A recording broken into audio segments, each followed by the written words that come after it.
GoPro just officially launched the Max2, marking the next chapter in 360-degree action cameras. They announced it on September 23, 2025, with pre-orders live immediately. The device is priced at $499.99 USD, the same price as the original Max was when it launched 6 years ago, yet offers much more in specs and flexibility.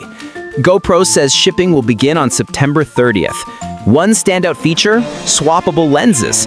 If a lens shatters or gets scratched, you can twist it off and replace it. No tools needed. Max2 also brings true 8K/30 FPS 360-degree video capture. The camera also includes a larger 1.82-inch touchscreen, a more powerful battery which can shoot 8K for about 66 minutes. There's a Bluetooth mic support too, which lets your earbuds double as external audio.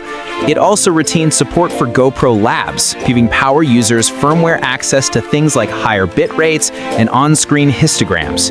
If you shoot 360 content or love capturing every angle, the Max2 might be worth the upgrade. What do you think? Is this the new king of 360 cams? Let me know in the comments. And if you like this breakdown, hit like and subscribe for more gear deep dives.